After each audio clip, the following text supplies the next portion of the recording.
very happy New Year to you. I'm back. Would you believe it? I made it through the festive season, and I'm back alive and living and in living color.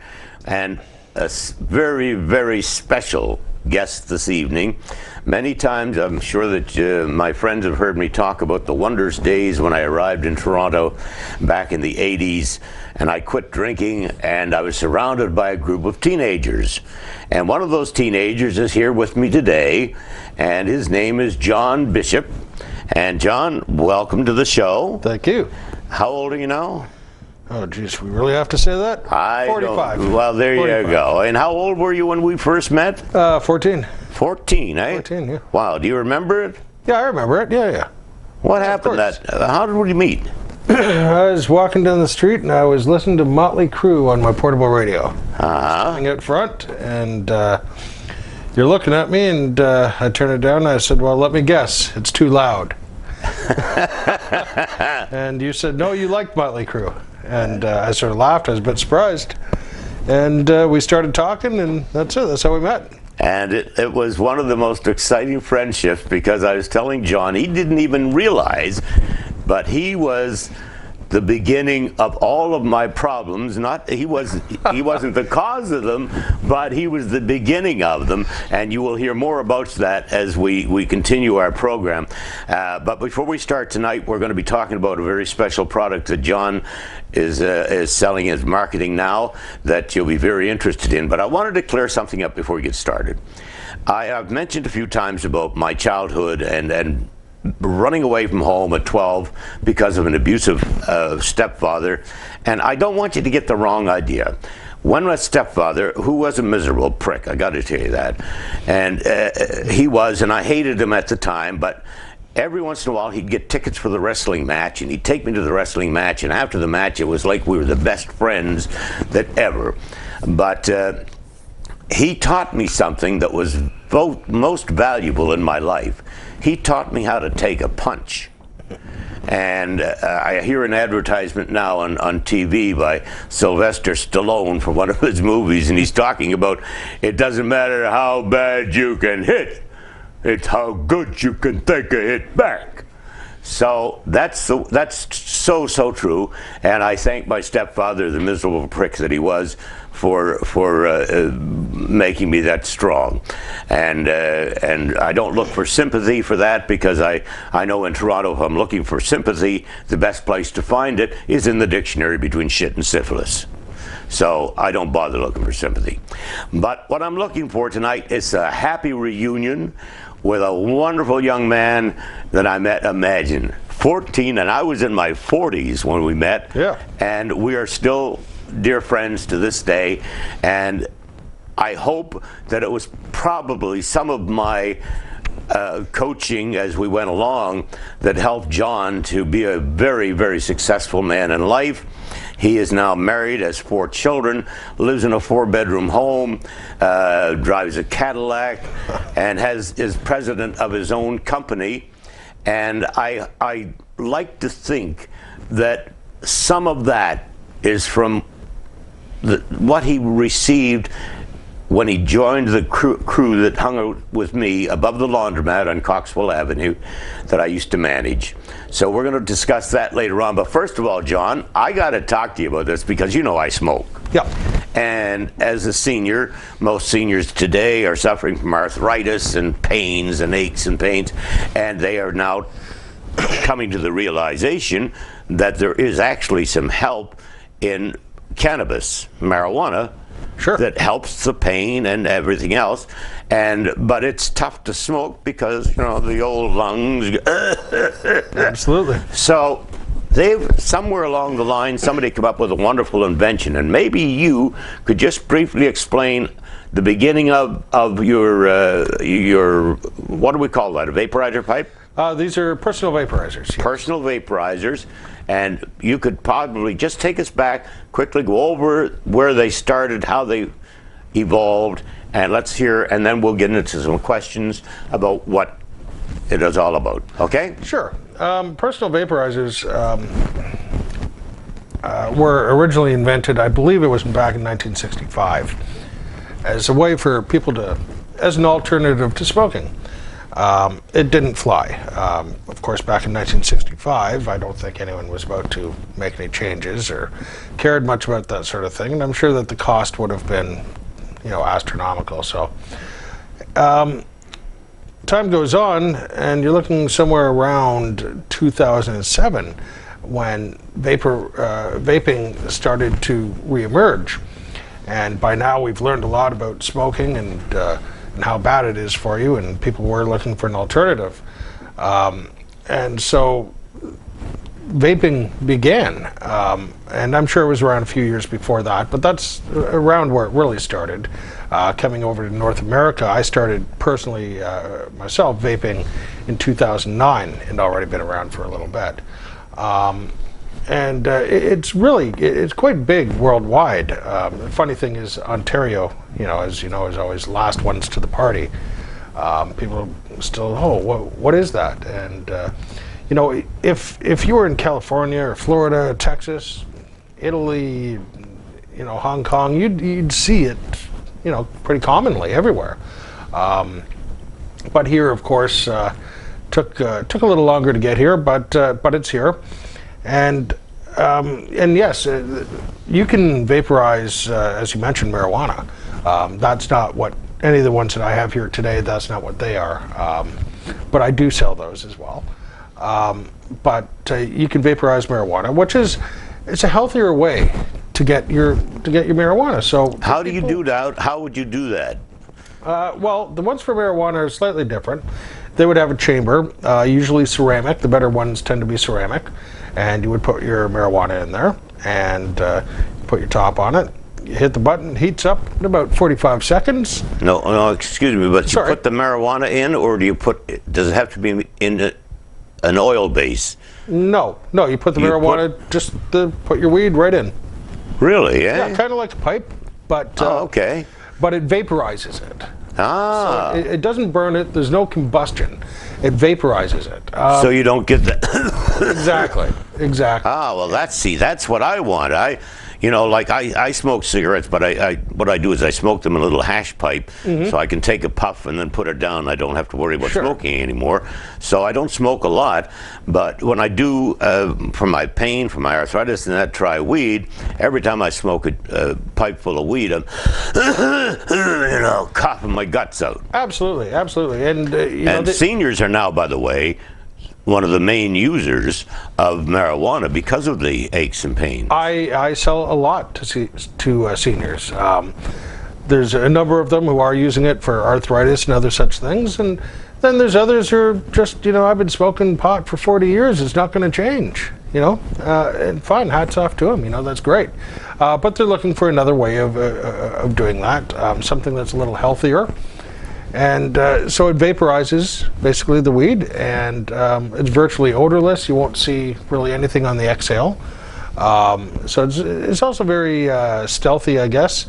So you're not drawing a lot of negative attention to yourself if you happen to be somewhere semi-public, family reunion or something like that. Okay, but now wait. This is a perfect time to take your pipe and show us how a pipe full.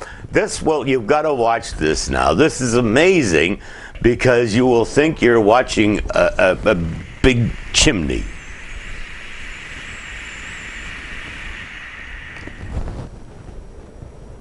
Woo! And that smells like vanilla. Well, actually, it's a flavor called Menage a Trois. Well, that sounds sexy. Yeah, well, it is. It's not. Yeah. It's fun to say. Yeah, I'll say it's fun to do too. The reason does it help you with your menage a trois? Well, it hasn't helped me get one. However, it's called Menage a Trois because it's 3 flavors. That's a strawberry, cinnamon, custard. Oh, okay. So that's why it's called Menage a Trois. All right, now I was smelling the custard. Yes, that was the custard you were smelling. Yeah. Okay. Yeah. All right, so I hope everybody enjoyed that. I love that. That huge fucking smoke coming out of them. I'm thinking, wow. Well, it's not smoke. It's vapor. That's right. Because you don't feel anything. Well, you do. You feel it. It feels what we would call a throat hit. So that same sensation you get, like when you take a puff of a cigarette and inhale, that same feeling you get in your throat and your chest, you get that. and you exhale. I mean, you can blow. But it doesn't make you rings and all cough. that. No. But that's what I love about it. I mean, I watch you take that, like 1/10 of that. If it was smoke, I'd be going. Oh, absolutely. So that's awesome. Well, this particular one has no nicotine. See, that's amazing. And I think that that this is going to be the future. It absolutely is. There is this no is the question. future of smoking right there. There's no question. But of course, as with anything new that comes along, we have a bunch of old drunken farts in Parliament and in government that make the rules and regulations based on what they believed when they were a teenager or when they were young. And of course, anything that comes along that's new, they don't look for the good in it, but they look for the bad. And this way they can control young people by saying, oh, look at if we catch you with these things, we're going to lock you up, we're going to do this, we're going to do that. And I think it's disgusting. It just really pisses me off about the government, and I'm sure that they've got some regulations going now that are making you very unhappy too with these, because they look like just the greatest thing to help our health and our welfare and our being, and yet the government, I'm sure, is going to find some way to make them illegal. Well, they're absolutely working on that, and there's something called Bill 45. I happen to have a copy of Bill 45 right there. Well, you'll have to read it because my glasses aren't strong enough. Now, Bill 45, which is introduced by the Honorable Deepika Demirla. She is the Associate Minister of Health and Long-Term Care. So, I mean, that's and where, in Canada or in Pakistan? No, in Canada, right here. Oh, okay, but that name... Well, that's very interesting, but yes.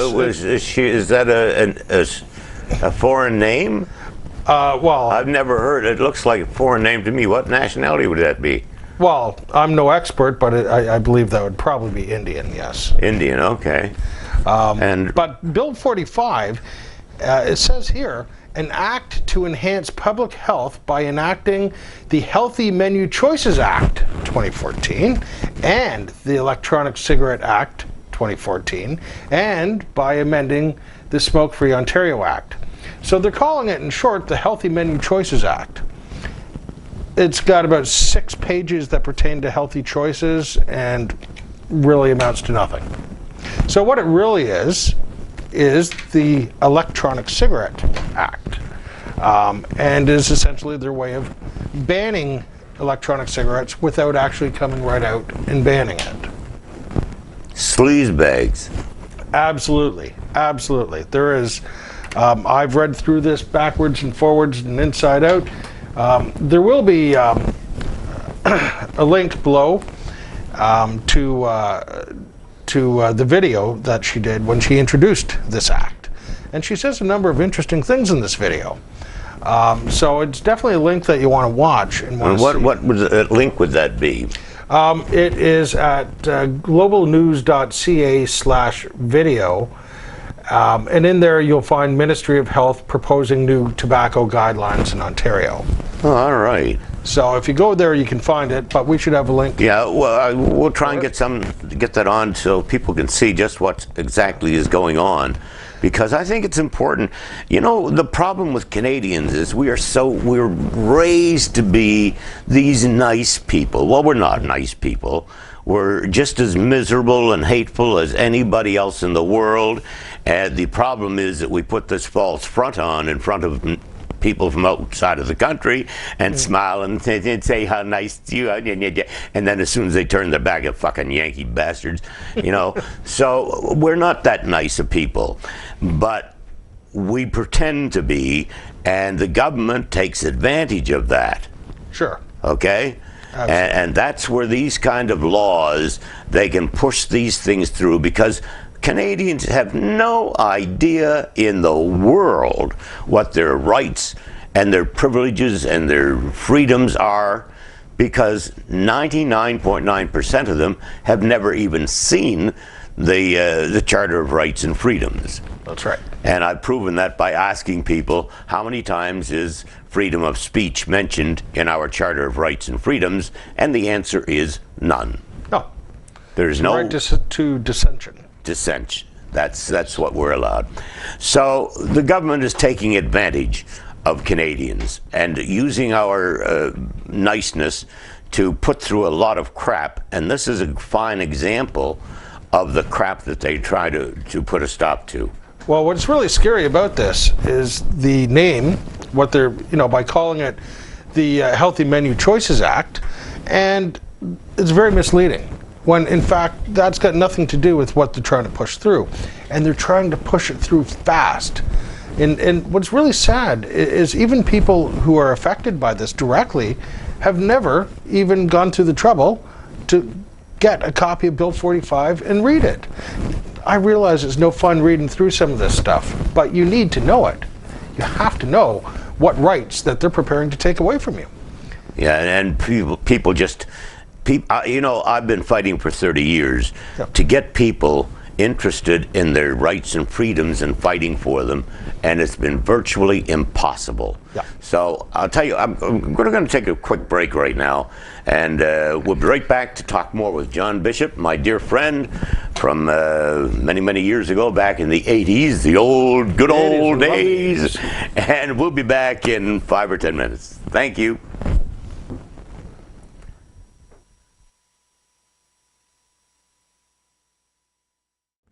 Okay, here I am. Clear? All clear now? Okay. For a minute there, I didn't think anybody would be able to see me because John just had a puff of his vaporizer here, and the vape came out again like thunder and lightning. It was beautiful. Anyway, John, it's so great. I mean, I'm so excited to have you back. Just imagine, folks. Here's a guy, I met him when he was 14 years of age. He's now 40. We're still the very best of friends. We've gone through so much. He was one of the most exciting people in my life because as I look back, so many things occurred because of my acquaintance with John.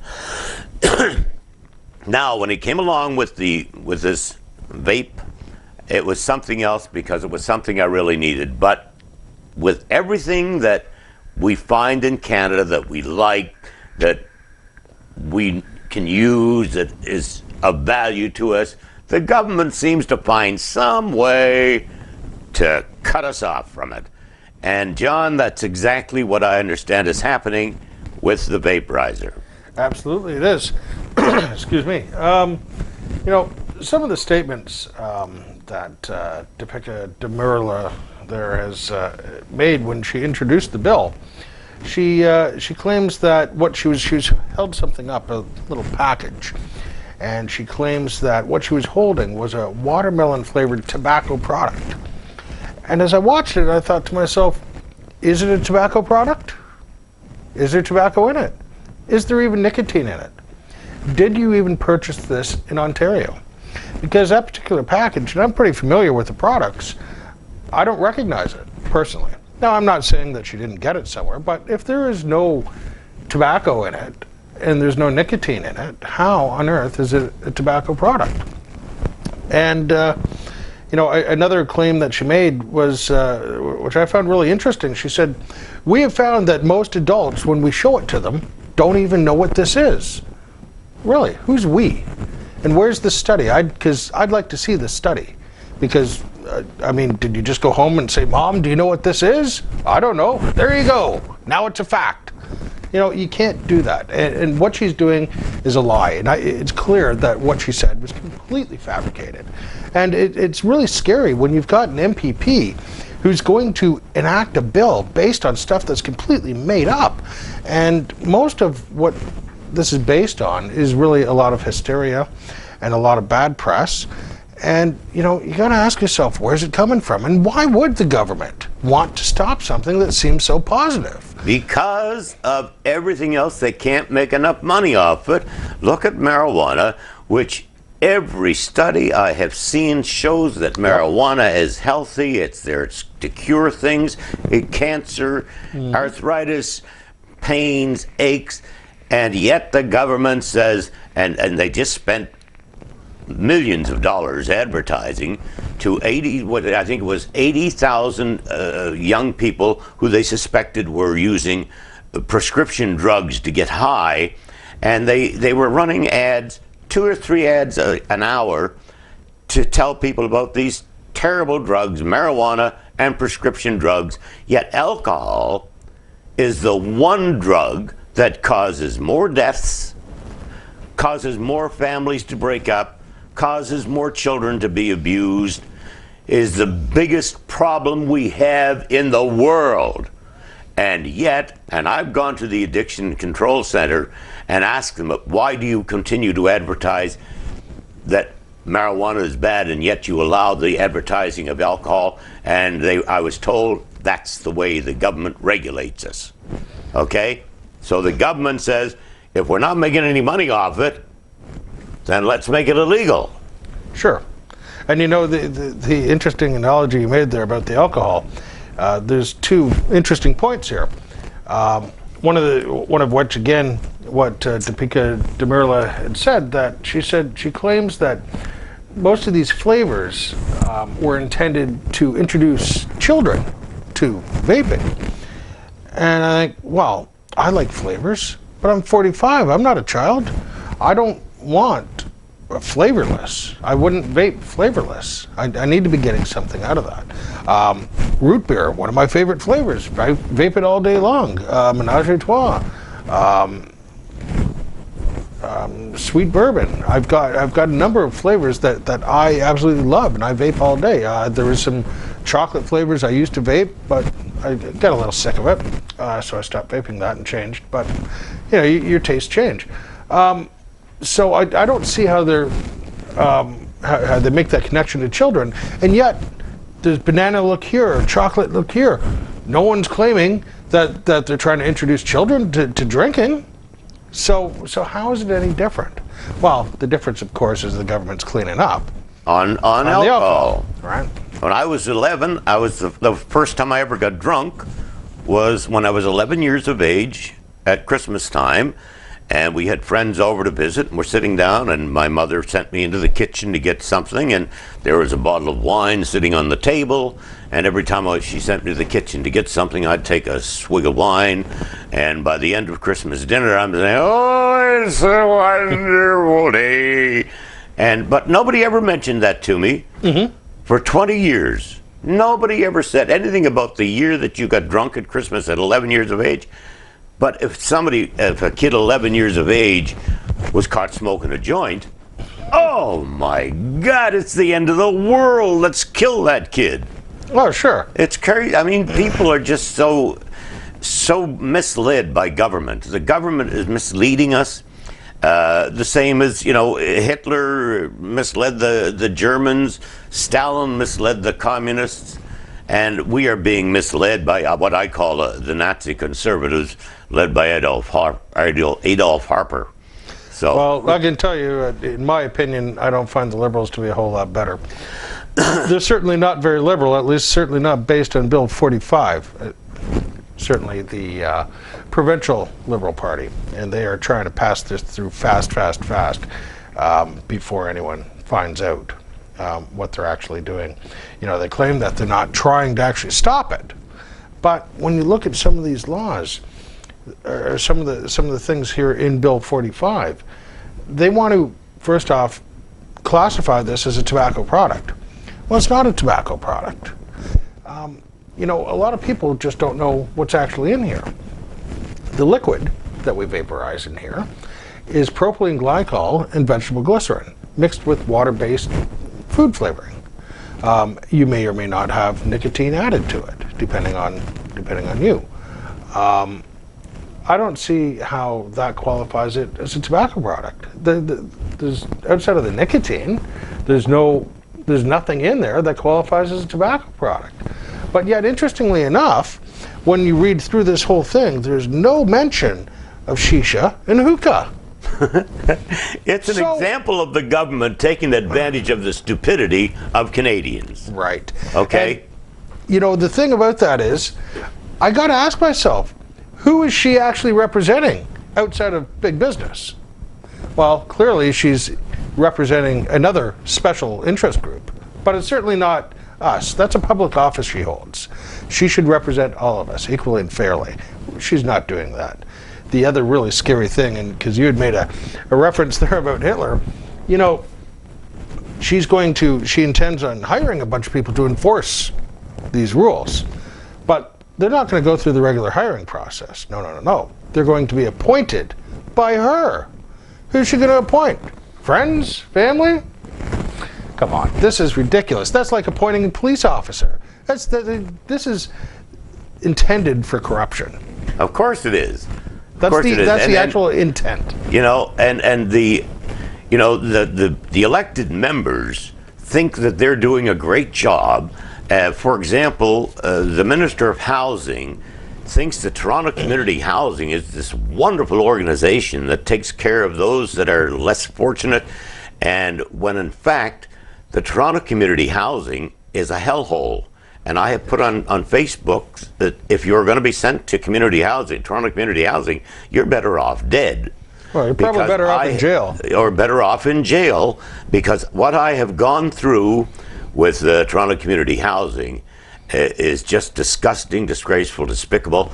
My 20 years of broadcasting, all stolen because the Toronto Community Housing sent a team of thieves, 4 thieves, to come to my apartment pretending to prepare my apartment for bed bug spray. Mm-hmm. And instead they walked out with all of the things that were of value to me.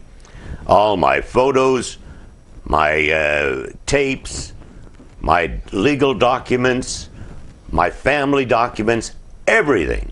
So nothing of value to them? Nothing of value to them. Just personal Just value. my values.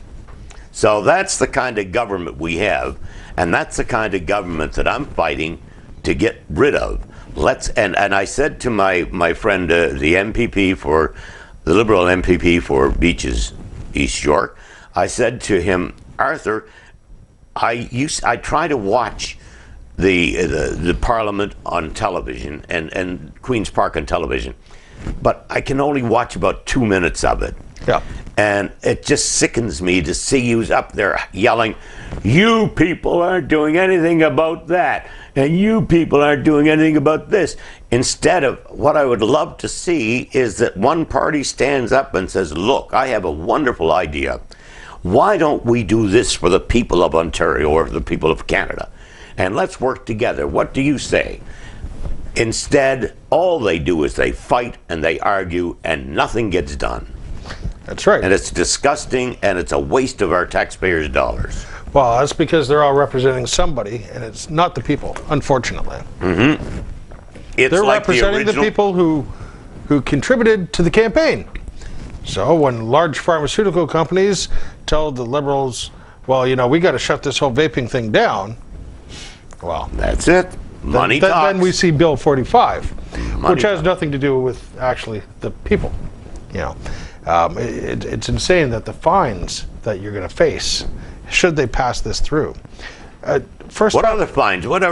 Give us an example of some of the fines that they're going to infringe upon us if we get caught with a simple item that is there made for our health and our welfare and our well-being, and the government is going to fine us how much for using it? Well, because they will now consider this to be a tobacco product, if you add any flavoring to it and you sell it, you're working at a store and you sell a flavor, you sell a bottle of root beer flavored e-liquid, you personally will face a fine of $8,000. $8,000? $8,000.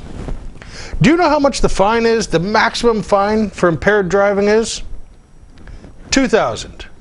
Doesn't something seem a little off here?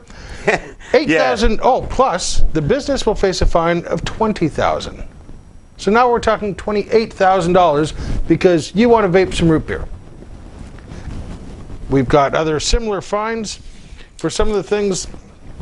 In a vape shop, you won't even be able to display a product. As a matter of fact, according to Bill 45, if you came in and you said, hey, I hear that you have the new Joytech e-grip.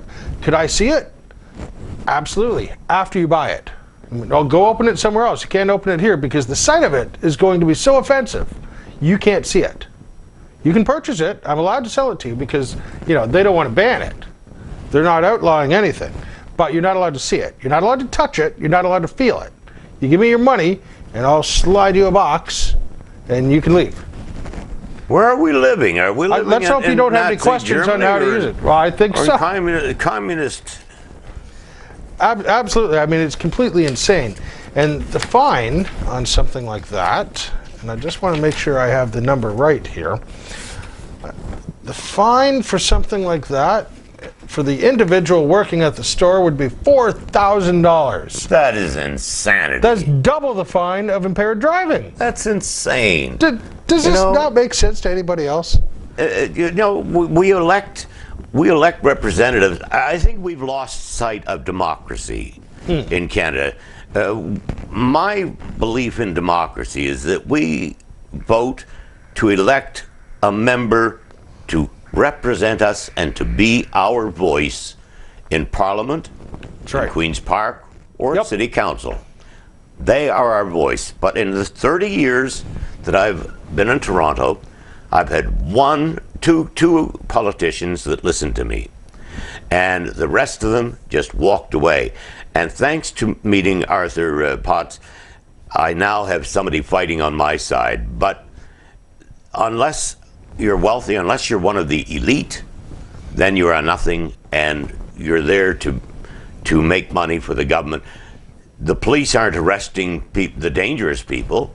They're just arresting people that they're not going to have any problems with, so they can make money, fill their quota of arrests, and we're the ones that are suffering.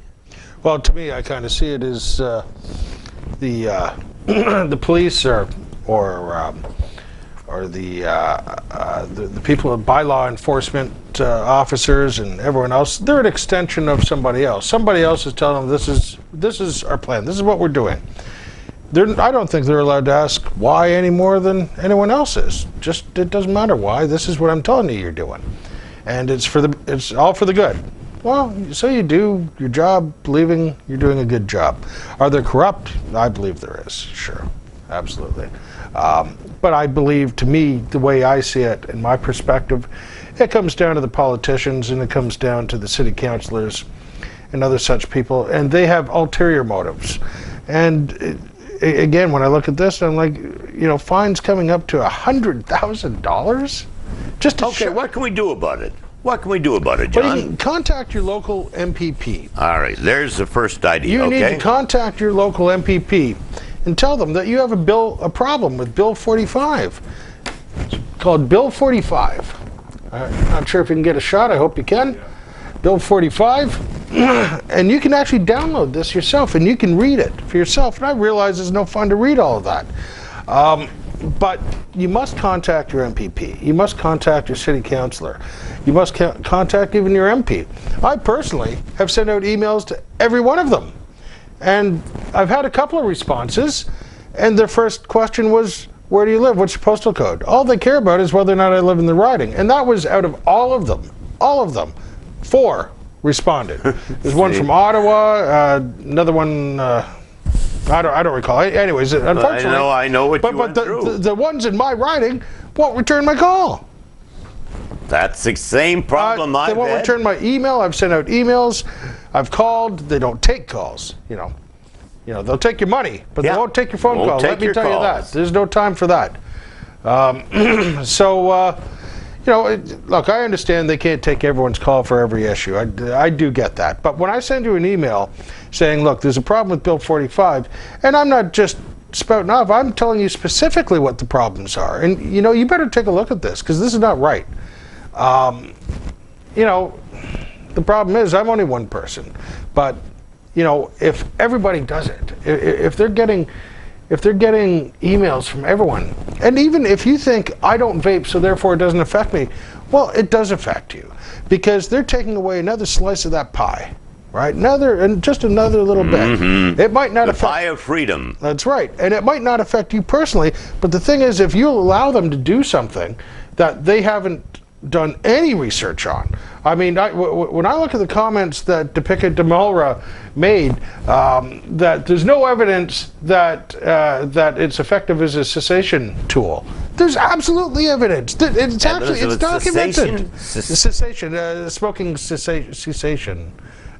Cessation. Sensation or Cessation. To quit. To quit. Oh, yes. Okay. Yeah, she said that there's no evidence to support that. There is absolute evidence. The studies have been done. It's a fact. And and comments like, "Well, this leads people to smoking." That's obscene. As a matter of fact, there's studies that prove quite the opposite. And the thing is, if you have something, whatever your flavors you happen to like, let's say we'll use root beer for example. If you're vaping a root beer flavor, oh, this is delicious. Oh, well, I'm going to go have a cigarette now. You know how horrible that's going to taste? It's going to be awful, terrible. You would never go from vaping to smoking. And and it's a whole thing in the news and in the media, and the politicians absolutely love it. What do they call it? Electronic cigarettes. So I ask you, have you ever seen a cigarette that looks anything like this? Because I'd love to see it. I've never seen a cigarette that looks anything like this. No. I've never seen a cigarette that looks anything like this. It'd be tough to roll. Sure. I mean, yes, there are small units that are about the size of a cigarette, yes. And those ones, I suppose you could classify it as an electronic cigarette. But at the end of the day, it's a personal vaporizer. I don't like the negative connotation it carries when it's called e-cigarette, which is why I don't call it that. I call it what it is a personal vaporizer. Because what you're doing is you're vaporizing a liquid. You're converting a liquid to a steam via heat. And it's using a battery to do that. And by doing that, it can be done safely. Well, I'll tell you what, I'm looking forward to trying one of them because I just want to see that. Give me another big flush of that smoke. I love to see it, and then we're going to take a quick break, and we'll be right back when the smoke clears. Okay, here we go. Oh, that is awesome. Beautiful, beautiful. I love it. We'll be right back. Don't go away.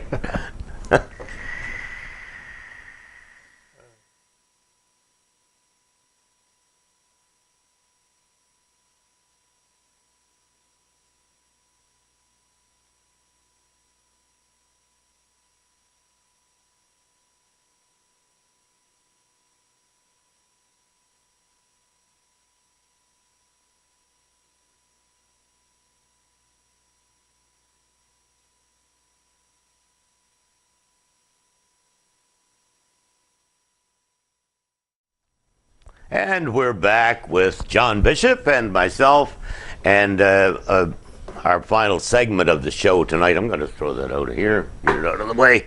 John, I am so upset with the government and with our legal system. It seems that we don't have any more rights in our country anymore. We've lost them. So, this is a great example. Tell us more about the fines and the problems involved. Now, this is a simple little item that you can breathe and it won't harm you, does no harm, but yet the government wants to make it impossible for people to have it.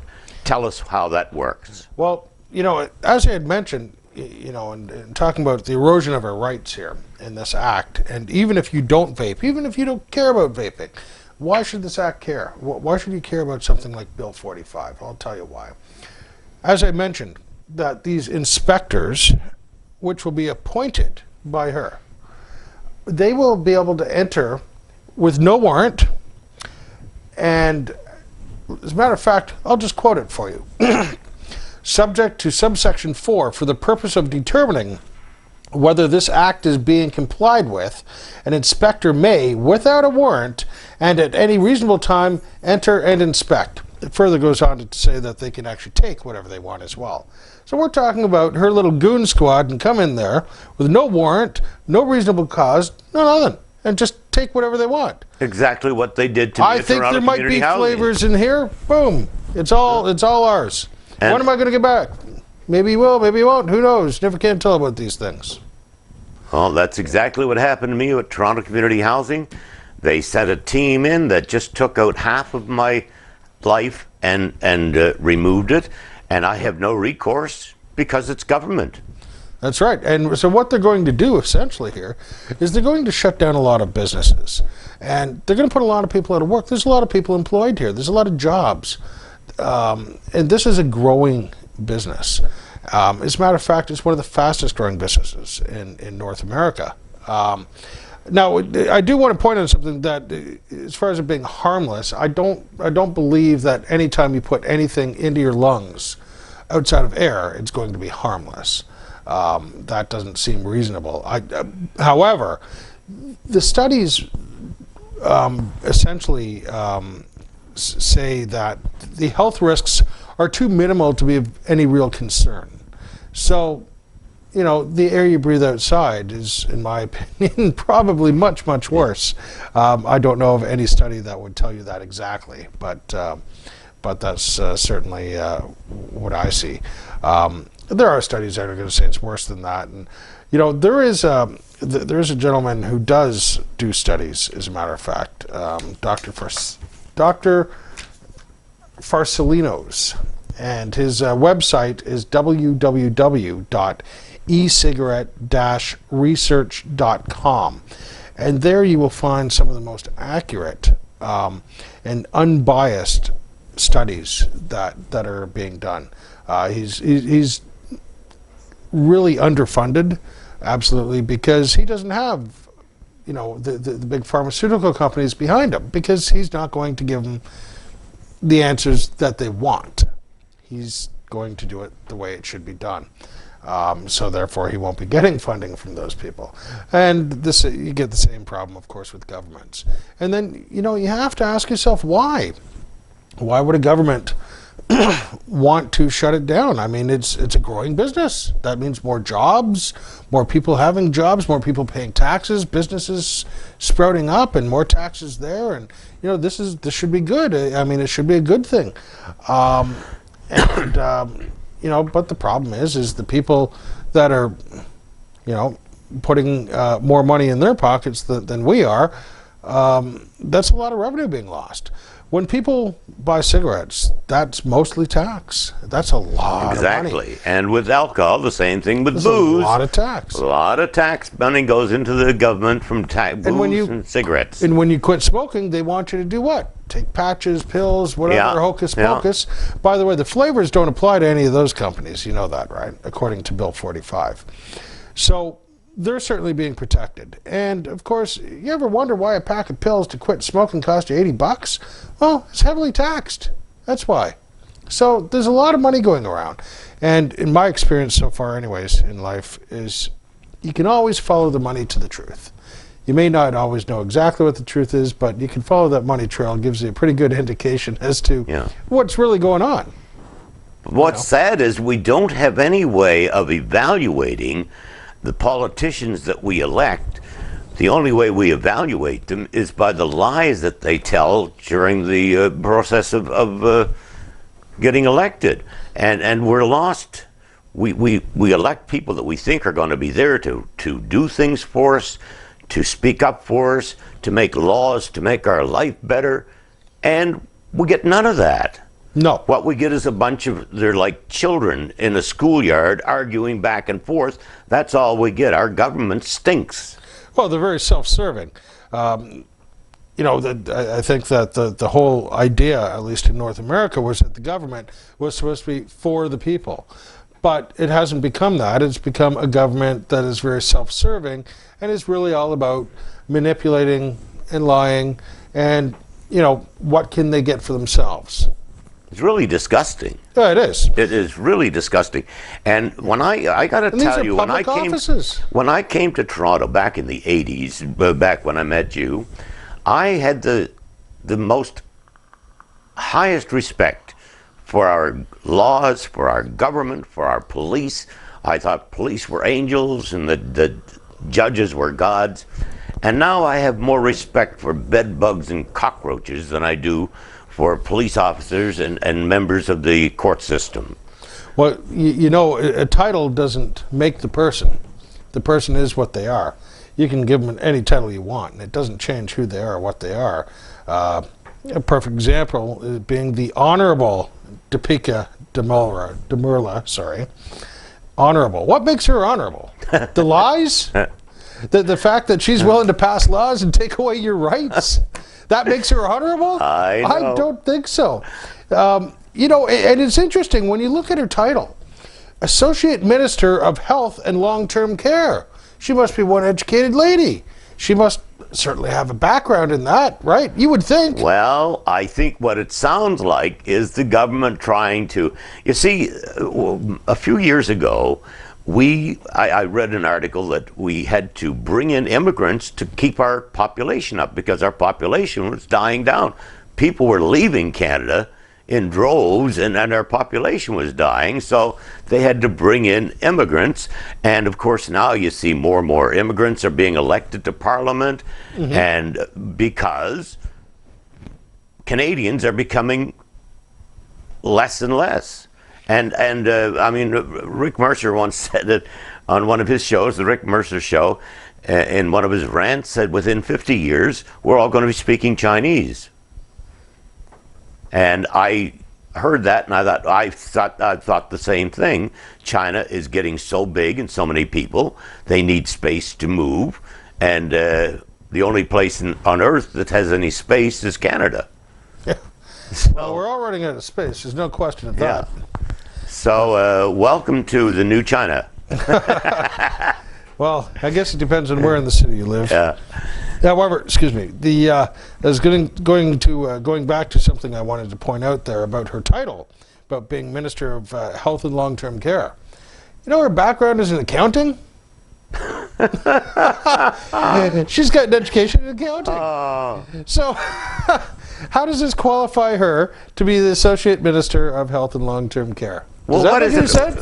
I think I read somewhere it's around 70 to 75% of politicians are lawyers. So, you know, that's why we have so many liars in Parliament. That seems reasonable to me, yeah. Yeah, I mean, well, I mean, when you read the way they lay out a bill, I mean, it's obvious that you'd want a background in law would be certainly beneficial. Yeah. There's a lot of talk here that you look at it and you go, what am I looking at? This is such bullshit. It's ridiculous. Complete bullshit. And they do it because they can get away with it, because Canadians will not stand up for their rights. You and I are a rarity, and my friend James Sears and my member of Parliament, my MPP, Arthur Potts, we're all of a different nature, and we care about the future of this country, and we're honest and we're truthful, and the people that we've elected are disgusting pigs. Well, you know, I think the thing is, at the end of the day, they write out these bills, and this isn't even a big one, but they write out these bills. Who's got the patience to read this? Not only that, but how many copies do they run off, and how much do those copies cost? You can go online and get this for free. I downloaded this myself online. I'll bet you that they've also spent $1 million to run copies of it off to send to companies and to send to their politicians and their friends. Oh, I'm sure they do. But like I say, when people don't want to read it, you know, then it just slides through. I mean, and it's such bullshit. You're being lied to.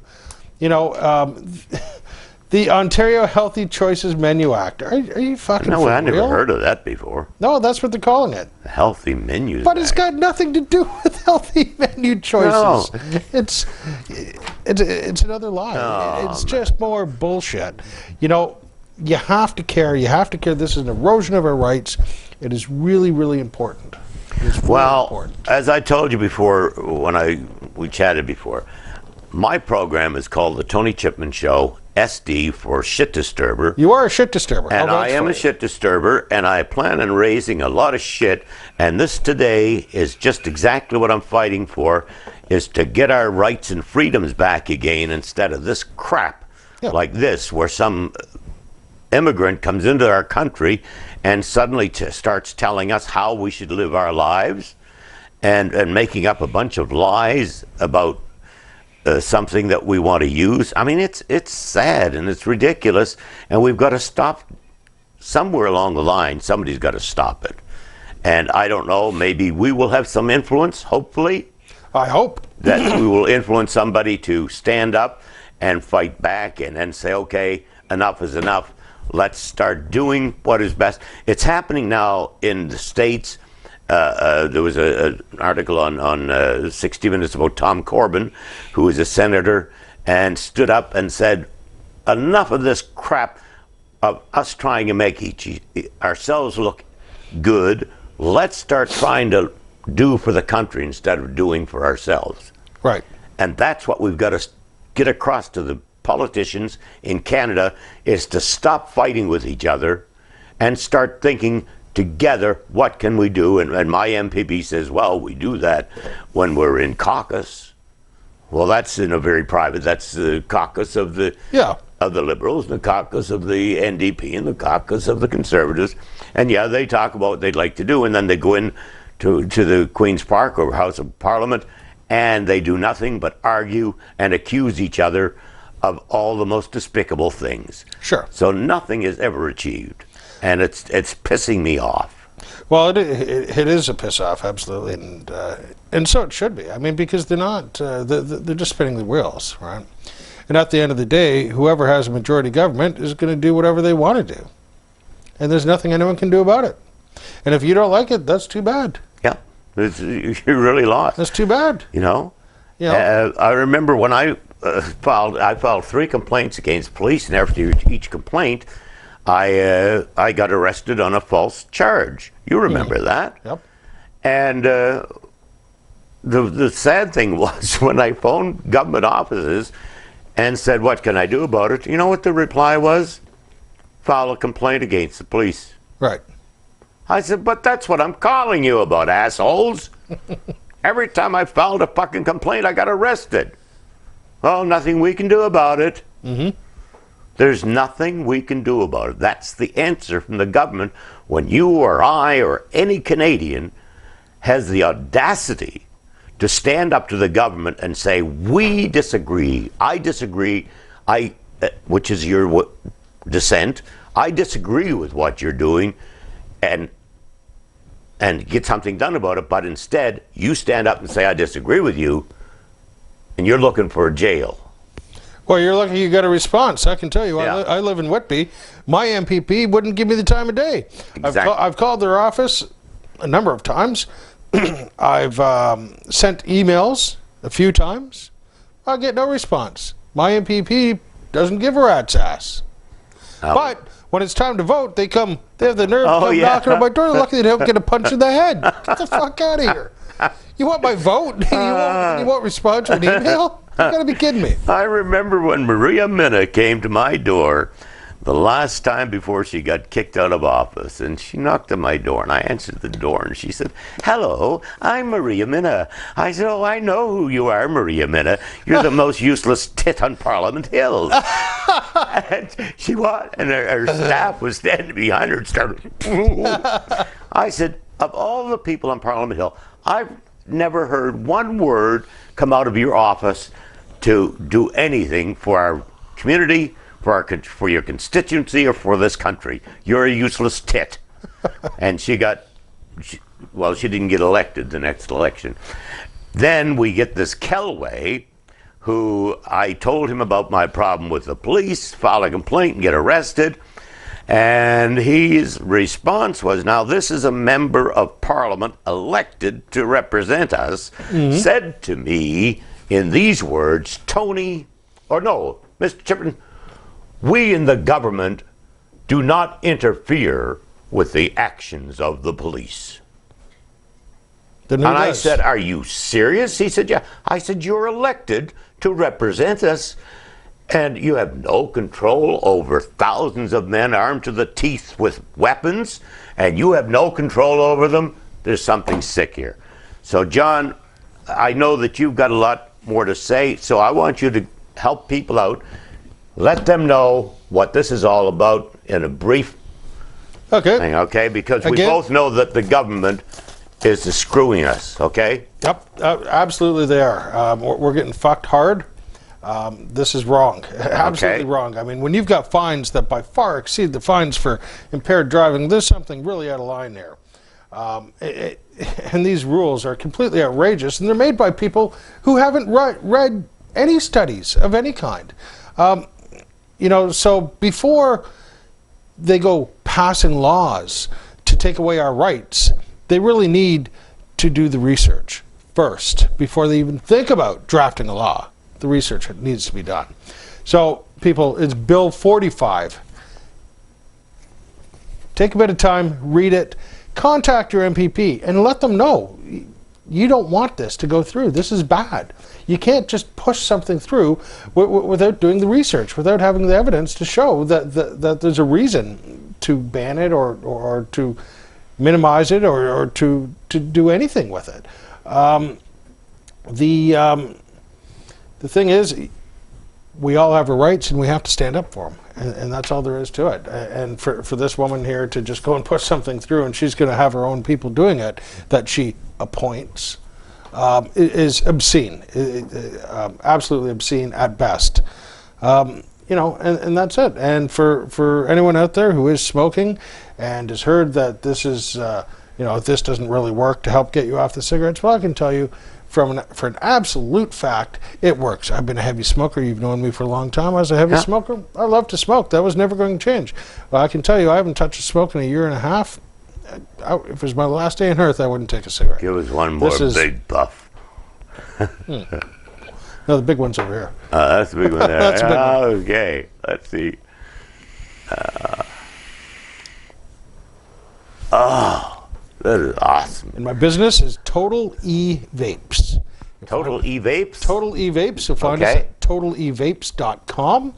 And we are located in Stouffville, Ontario, on Main Street. We're open 7 days a week. This is myself and my partner, Dave Nacarado. And we have an employee who works there when we're not there. And we'd be happy to see you. Absolutely. Help you get off the smokes. Or if you want a vaporizer for weed, we can help you with that too. And you touched on something very briefly that has been my policy of talking about for years. Freedom. Yes. Like a pie. Yeah. Our freedom is like a pie, and Sure. every time these assholes that we elected It's another slice of the pie. bring out a new stupid law like that, they've taken away another slice of our freedom. That's right. And we have got to stop them from stealing our freedom from them, and it's going to happen here on the Shit Disturbers show, because Excellent. I've got plans to bring in, hopefully we're going to have James Sears, my brother-in-law, and Arthur Potts is going to be here. I hope to get the Minister of Justice in here, the Minister of Education, the Minister of Housing. I want to get them all in here to answer questions that you and I need to know the answers to. So stay with us, folks, and continue to listen to the Tony Chipman SD show here. And I thank Leroy St. Germain and all the staff at Your Ward News for sponsoring this, and especially for my best friend James Sears for helping me out. We will see you in a week. God bless. See you later. Thanks for having me, Tony.